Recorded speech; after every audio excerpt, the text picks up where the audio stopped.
नमस्कार साथियों, मेरा नाम है मनीष भारती। आपका मैं संस्कृति आईएएस प्लेटफॉर्म पर स्वागत करता हूं। साथियों, आज हम 21वीं सदी में जी रहे हैं और 21वीं सदी का समाज ऐसा है जिसमें लिंग का भेद मिटता जा रहा है। कहने का तात्पर्य महिलाएं किसी भी काम में आज के दौर में पुरुषों के मुकाबले कमतर नहीं है। वह पुरुषों के साथ कदम ताल मिलाते हुए चल रही है, विकास में अपनी भागीदारी निभा रही है। लेकिन कुछ मामले ऐसे होते हैं जिसमें शासन प्रशासन महिलाओं को कमतर आंकते हुए उनकी भागीदारी कम करता है।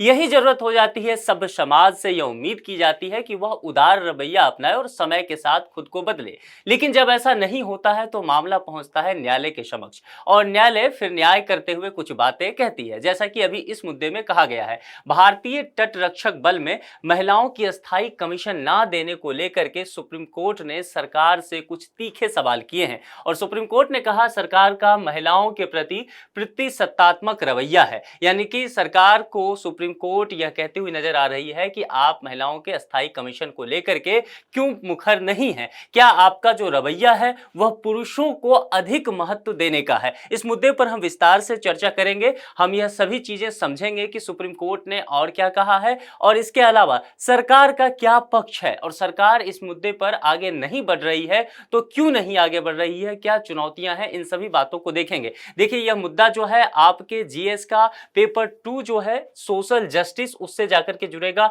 और बहुत ज्यादा इंपॉर्टेंट होने वाला है। उसके बाद पेपर 3 में जो इंटरनल सिक्योरिटी है वहां से भी इंपॉर्टेंट होगा, इसीलिए आप इसको बहुत ध्यान से देखिए। उससे पहले आपके लिए एक सूचना है और सूचना यह है कि संस्कृति आईएएस विभिन्न पीसीएस कोर्स का फाउंडेशन कोर्स जारी कर दी है और उसमें अगर आप देखेंगे तो यूपीपीएससी, आरपीएससी, बीपीएससी, एमपीपीएससी इसके फाउंडेशन कोर्स जारी किए गए हैं। इस संदर्भ में विस्तृत जानकारी के लिए यहां पर कॉन्टैक्ट नंबर दिया गया है 9555124124। इस पर कांटेक्ट करके आप विस्तृत जानकारी ले सकते हैं या फिर संस्कृति आईएएस के वेबसाइट पर विजिट करके विस्तृत जानकारी लेकर के यथाशीघ्र आप अपना नामांकन करवा सकते हैं। सभी न्यूज़पेपर पे अगर आप देखेंगे, आज जितने भी वेबसाइट नजर आएगा, न्यूज चैनल आएगा, सभी जगह यह खबर जो है प्रमुखता से दिखाया जा रहा है। अगर प्रमुख बिंदु की बात करें तो यहां पर जैसा कि मैंने पहले ही कहा कि भारतीय तट रक्षक बल से संबंधित बातें की गई है और उसमें भी महिला अधिकारियों को लेकर के। अब देखिए यहां पर क्या होता है कि यहां पर महिला अधिकारियों की अस्थायी कमीशन नहीं देने के संदर्भ में एक याचिका दायर की जाती है सुप्रीम कोर्ट में और याचिका दायर करने वाली है प्रियंका त्यागी। इन्होंने सुप्रीम कोर्ट में याचिका दायर करते हुए कुछ मांग की। अब इस मामले को उच्चतम न्यायालय की 3 सदस्यीय पीठ देख रही है और इस 3 सदस्यीय पीठ में खुद एक सीजे आए हैं जो कि डीवाई चंद्रचूड़ साहब हैं। उसके बाद न्यायमूर्ति जेबी पादरीवाला हैं और फिर जस्टिस मनोज मिश्रा हैं। अब न्यायालय इस मामले में केंद्र सरकार को यह कहते हुए घेरते नजर आती है कि आप इसमें प्रतिसत्तात्मक रवैया अपना रहे हैं और यह जो है सरकार के नारी शक्ति दृष्टिकोण पर भी प्रश्न चिन्ह लगाता है। यानी कि सरकार जो बार बार नारी शक्ति की बात कहती है, यहां पर न्यायालय ने कहा कि अगर आप कहते हैं तो आपकी कथनी जो है करनी में क्यों नहीं यहां दिख रही है? आप महिलाओं को अस्थायी कमीशन क्यों नहीं देना चाहते हैं? वह पुरुषों से किसी मुकाबले में कम नहीं है, लेकिन आपके व्यवहार में तो ऐसा ही दिखता है। यहां पर देखिए मामला क्या है, इसको जरा विस्तार से देख लेते हैं। याचिकाकर्ता जो प्रियंका त्यागी होती हैं, भारतीय तटरक्षक बल में पहले ऑल वुमेन क्रू की ये सदस्य रहती हैं। इन्हें डोमियर विमानों की देखभाल के लिए भी तैनात किया गया है। याचिकाकर्ता ने कहा कि भारतीय तटरक्षक बल में महिला शॉर्ट सर्विस कमीशन अधिकारियों को अस्थायी कमीशन दे दी जानी चाहिए। इन्होंने यह भी कहा कि सुप्रीम कोर्ट के 2 मामलों में इस तरह के फैसले किए गए हैं और उस फैसले का इन्होंने हवाला भी दिया। कहा पहला क्या है कि रक्षा मंत्रालय बनाम बबीता पुनिया और अन्य मामला वर्ष 2020। उसके बाद दूसरा मामला ये कहते हैं भारतीय संघ बनाम लेफ्टिनेंट कमांडर एनी नागराजा और अन्य मामला वर्ष 2020। ये दोनों ही मामले 2020 में हुआ था। इन दोनों मामलों में क्या होता है कि न्यायालय ने सेना में शॉर्ट सर्विस कमीशन की सेवारत जितनी भी महिला अधिकारी होती हैं उसको अपने पुरुष अधिकारियों के समकक्ष अस्थायी कमीशन देने का प्रावधान करती है। तो यही मांग जो है यहां पर भारतीय तटरक्षक बल में भी किया जा रहा है महिला अधिकारियों के द्वारा। यहां पर अस्थायी कमीशन क्या होता है? अब जाहिर सी बात है मांग की जा रही है कि अस्थायी कमीशन, तो हमारे लिए यह जानना जरूरी हो जाएगा कि ये होता क्या है। देखिए इसके तहत क्या होगा कि सेना का कोई भी अधिकारी रिटायरमेंट की आयु तक सेना में अपनी सेवा दे सकता है, ठीक है। और उसके बाद रिटायरमेंट के बाद वो सारी सुविधाएं उसे मिलेगी जो कि स्थायी कमीशन में दिया जाता है, जैसे कि पेंशन प्राप्त करने का सुविधा जो है उन्हें मिल जाएगा रिटायरमेंट के बाद। मौजूदा परिस्थिति में सेना में महिला अधिकारियों की भर्ती प्रक्रिया जो है वह शॉर्ट सर्विस कमीशन के माध्यम से संचालित किया जाता है। अब यहां समझिए, शॉर्ट सर्विस कमीशन के माध्यम से भर्ती होने पर वे केवल 14 साल तक सेना में अपनी सेवाएं दे सकती है, केवल 14 साल।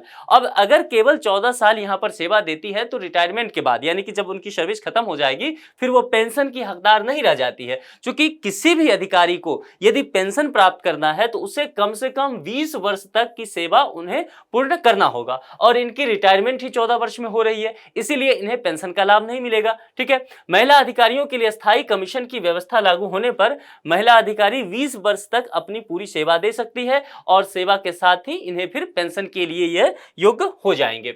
सरकार का पक्ष इसमें क्या है, सरकार क्यों पीछे हट रही है, यहां पर समझिए। भारतीय तट रक्षक बल सेना और नौसेना से एक अलग डोमेन है। सरकार का कहना है, देखिए ये बात सही है कि सेना और नौसेना में जो चीजें हुई है, लेकिन भारतीय तट रक्षक बल जो है वह पूरी तरह से एक अलग डोमेन यहां पर बन के आता है। अब इसको मैं समझा देता हूं, कहने का मतलब क्या है। महिला अधिकारियों को 10% अस्थायी कमीशन दिया जा सकता है। यहां पर सरकार ये कहते नजर आ रही है कि 10% तो हम दे देंगे, लेकिन सुप्रीम कोर्ट इस मुद्दे पर नहीं मानती है कि 10% ही क्यों। न्यायालय इस पर कुछ बातें कहती है, वहां पर हम पहुंचेंगे। उससे पहले समझ लीजिए, आपके मन में ये आता होगा ना, ये कोस्टल गार्ड की जो व्यवस्था की गई है, और आपके दिमाग में ये भी आता हुआ कि नेवी तो ऑलरेडी है ही, तो फिर नेवी के होते हुए फिर इनकी क्या जरूरत हो सकती है। चलिए उसको जरा हम देख लेते हैं कि यहां पर कहने का क्या तात्पर्य है। अब देखिए, यहां पर देखते हैं भारत का ये मैप है, इसमें देखेंगे प्रायद्वीपीय भारत के स्टेट पर अगर आप नजर दौड़ाएंगे, चाहे वो महाराष्ट्र हो, चाहे कर्नाटक हो, चाहे गोवा हो, केरल हो, तमिलनाडु हो जाता हो, आंध्र प्रदेश हो, उड़ीसा हो, इन स्टेट पर नजर दौड़ाइए, ये समुद्र से घिरे हुए भाग हैं। अब अगर देखते हैं यहां पर नेवी होगी। अब देखिए ये लाइन जो है यह मान लेते हैं यह नेवी के लिए है, और यह लाइन जो है वह कोस्टल गार्ड के लिए है। कोस्टल गार्ड मतलब तट जो होता है उसकी रक्षा करने वाला, ठीक है। ये समुद्री तट जो है इसकी रक्षा करने वाला, ठीक है। और यहां पर एक और तरह की पुलिस होती है, ये राज्य सरकार के द्वारा इस पुलिस को तैनात किया जाता है, जिसे आप स्टेट मैरीन पुलिस कह सकते हैं, ठीक है। तो यहां जो मान लीजिए पुलिस होगा, इसे आप स्टेट मैरीन पुलिस कहिए। ये कई राज्य सरकारों ने ये किया है ताकि यहां पर शांति व्यवस्था बनी रहे। आपको 2008 का मामला याद है, कसाब जब भारत आया था तो वह समुद्री मार्ग से ही आया था। उस समय इस बात को ध्यान में रखा गया कि यदि हमारा यहाँ पर कोस्टल गार्ड की मुस्तैदी बहुत बढ़िया होता तो शायद हम उस हमले को, वो तो आतंकवादी घुसपैठ हुआ था, उसको हम रोक सकते थे। अब कहेंगे ये नेवी तो है, दरअसल नेवी जो होता है वह युद्ध के समय ज्यादा एक्टिव होता है, ठीक है। और बाकी दिनों में नेवी आप देखते होंगे बाकी काम करता है, बाहर समुद्र जो है यहाँ पर वह तैनात रहता है, जो व्यापारिक जहाज जा रहे थे उसकी वह निगरानी करता है, और साथ ही देखते होंगे बहुत सारे देशों के साथ अभ्यास होते रहता है, सैन्य अभ्यास, इस समय पार्टिसिपेट करता है। और उस समय जब युद्ध ना रहा हो तो कोस्टल गार्ड के द्वारा ज्यादा काम किया जाता है, लेकिन जब वार का समय हो जाता है तब यहां पर देखेंगे नेवी ज्यादा एक्टिव हो जाता है और कोस्टल गार्ड की भूमिका जो है वह सहायक की हो जाती है। और यहां पर अगर आप देखेंगे ये स्टेट मैरीन पुलिस का, तो ये राज्य सरकारों के द्वारा, विभिन्न राज्य सरकारों के द्वारा ये व्यवस्था किया गया है कि हम 3 लेयर की सुरक्षा व्यवस्था कर देते हैं, और इस वजह से क्या होगा कि तटीय जो क्षेत्र है वहां पर किसी तरह की कानून व्यवस्था को मेंटेन करना है तो वह किसके द्वारा किया जाएगा, स्टेट मैरीन पुलिस के द्वारा। यह मामला आपको समझ में आ गया। अब एक बात समझ लीजिए, ये दोनों जो है नेवी और कोस्ट गार्ड का जो मामला है ये डिफेंस मिनिस्ट्री के अंतर्गत आएगा, समझ में आ गया। और यह जो है स्टेट मैरीन पुलिस जो है ये स्टेट गवर्नमेंट के तहत आएगा, ठीक है। अब स्टेट गवर्नमेंट के तहत जो भी मुद्दा आएगा उस पर कानून बनाने का अधिकार जो है वह स्टेट का है, यानी कि राज्य सरकार का। आपने राज्य सूची पढ़ा होगा, संघ सूची और समवर्ती सूची पढ़ा होगा, और इस मुद्दे पर कानून बनाने का अधिकार जो कि डिफेंस मिनिस्ट्री के अंतर्गत आता है तो यह केंद्र सरकार करेगी, ठीक है। तो ये इसीलिए यहां पर जो मामला है वह केंद्र सरकार के खिलाफ याचिका दायर किया गया है। यह मामला समझ में आ गया। और यहां पर अगर देख लीजिए, चूंकि ये तीनों मुद्दा अगर आप देखेंगे तो यहां पर नेवी, कोस्टल गार्ड और पुलिस के द्वारा, स्टेट पुलिस के के द्वारा, तो आपको कहीं ना कहीं ये कोऑपरेटिव फेडरलिज्म दिखेगा। आपको सहयोगात्मक संघवाद की परिभाषा जब कहेंगे, देखिए ये एक अच्छा उदाहरण है इसका। ये मामला आपको देखने को मिल गया। इसी तरह से पश्चिमी तट पे भी और इसी तरह से पूर्वी तट का जो मामला है, इस पर भी ये चीजें आपको पूरी तरह से देखने को मिलेगा। तो मामला समझ में आ गया, कोस्ट गार्ड की भूमिका क्या होता है। इसी में महिलाओं की भर्ती की बात की गई, और महिलाएं तो ऑलरेडी काम है, लेकिन इन्हें कहा गया कि स्थायी कमीशन में आप ले आइए। तो इतना मामला आपको क्लियर हो गया। चलिए, अब जब सरकार ने यहां कहा कि हम, जैसा मैंने पहले कहा कि 10% अस्थायी कमीशन दिया जा सकता है महिला अधिकारियों को, लेकिन यहां पर सुप्रीम कोर्ट ये बात मानते हुए नजर नहीं आ रही है कि आप 10% ही क्यों कह रहे हैं। सुप्रीम कोर्ट का कहना है कि 10% अस्थायी कमीशन पर न्यायालय यह कह रही है कि ये जो आप दे रहे हैं, ये 10% ही क्यों दे रहे हैं। क्या आप ये मानते हैं कि महिलाएं कमतर हैं, आप इनको पूरी तरह से बराबरी का हक क्यों नहीं देते हैं। सेना में महिला अधिकारियों को अस्थायी कमीशन देने संबंधी न्यायालय के फैसले के बावजूद केंद्र सरकार का जो ये रुख है, पितृसत्तात्मक दृष्टिकोण, यह क्यों अपनाया जा रहा है, जबकि पहले ही सेना में सुप्रीम कोर्ट ऐसा आदेश दे चुकी है ऐसा करने के लिए। न्यायालय के अनुसार वह समय चला गया। यह कह रहे हैं कि देखिए, एक वक्त जब होता था जब हम ये मानते थे, हमारा समाज उस तरह से डेवलप नहीं हुआ था, नई सोच नहीं आई थी, हम मानते थे कि महिलाएं जो है पुरुषों के मुकाबले कमतर हैं। लेकिन आज के समय में आप ऐसा नहीं कर सकते, और महिलाओं को अगर आप सीमा रक्षा की, सीमा रेखा बल जो है उसमें तैनात कर रहे हैं, ठीक है, बॉर्डर पर तैनात कर रहे हैं, वहां वो काम कर रही है, तो फिर तटों को रक्षा करने के लिए वो पीछे कैसे रह सकती है। इसमें भी उन्हें बराबरी का हक मिलना चाहिए। न्यायालय ने तटरक्षक बल को अस्थायी कमीशन पर एक नीति बनाने का भी निर्देश दिया। यहां पर दो जो है कमांड देते हुए सुप्रीम कोर्ट नजर आ रही है। एक कमांड दिया गया है तटरक्षक बल को, इनको कहा गया है कि आप एक गाइडलाइंस बनाइए इस पे, ठीक है। देख रहे हैं यहाँ है अस्थायी कमीशन पर एक नीति, एक पॉलिसी बनाने की बात की गई। साथ ही केंद्र सरकार को सुप्रीम कोर्ट ने कहा है कि आपको कुछ इस तरह की पॉलिसी बनानी होगी जो लिंग तटस्थ हो, यानी कि ऐसा ना हो कि महिला अधिकारी और पुलिस अधिकारी में लिंग के आधार पर, जेंडर के आधार पर आप भेदभाव करते हुए नजर आते हैं। यह भी आदेश दिया गया।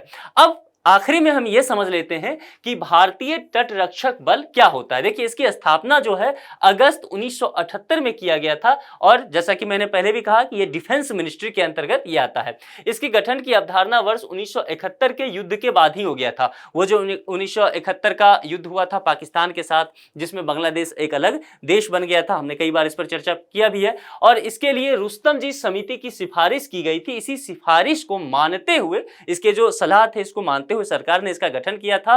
तटरक्षक अधिनियम 1978 द्वारा स्वतंत्र सशस्त्र बल के रूप में किया गया था। अब इसका कार्य क्या है समझ लीजिए। कार्य खोज है, बचाव है, समुद्री कानून का क्रियान्वयन करवाना भी है। मुख्यालय इसकी नई दिल्ली में है, और अगर वैश्विक स्तर पर देखेंगे, भारतीय तटरक्षक बल को तोलने की कोशिश करेंगे, तो वर्तमान में विश्व का चौथा सबसे बड़ा ये तटरक्षक बल माना जाता है, ठीक है। अब भारतीय तटरक्षक बल की जो जरूरत है वह इसीलिए भी ज्यादा हो जाती है क्योंकि भारतीय, जो आपको मैंने बताया कि प्रायद्वीपीय भारत, दक्षिण भारत का जो पूरा हिस्सा है, तो वह एक बहुत बड़ा सीमा अपने आप में, पश्चिमी तट भी है और पूर्वी तट भी है, और उसकी सुरक्षा करना हमारे लिए ज्यादा जरूरी है। यह इसके बाद और जरूरी हो जाता है जब चीन का वर्चस्व समुद्र में बढ़ता जा रहा है। इसीलिए भारत सरकार को भी चाहिए कि अब सुप्रीम कोर्ट ने कम से कम यह आदेश दिया है, तो उसको मानते हुए तटरक्षक बल में भी महिलाओं को अस्थायी कमीशन देने पर विचार करना चाहिए। अब इस टॉपिक पर एक प्रीलिम्स का प्रश्न है, और जानते हैं कि जवाब मैं नहीं दिया करता हूं, जवाब आपको ही देना है।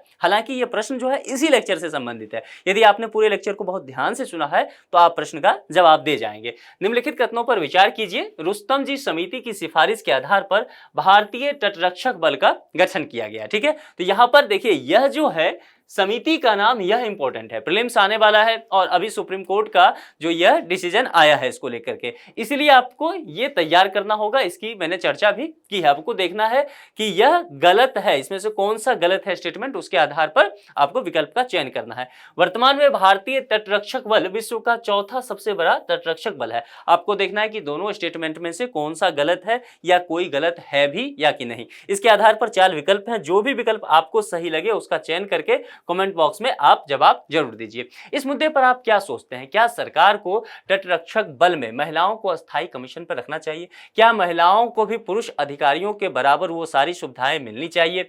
क्या आप ये सोचते हैं कि महिला यदि बॉर्डर पर मुस्तैदी होकर के सीमा की रक्षा कर सकती है तो तटरक्षक बल के रूप में भी वो कार्य कर सकती है, जैसा कि सुप्रीम कोर्ट ने कहा? इन तमाम मुद्दों पर आपके क्या विचार हैं? आप अपने विचार कमेंट बॉक्स में लिख करके उससे अवगत हमें जरूर कराएं। आज के इस लेक्चर में इतना ही रखते हैं। किसी दूसरे लेक्चर में किसी दूसरे मुद्दे के साथ आपसे मुलाकात होगी। अपना ख्याल रखिए। Thank you.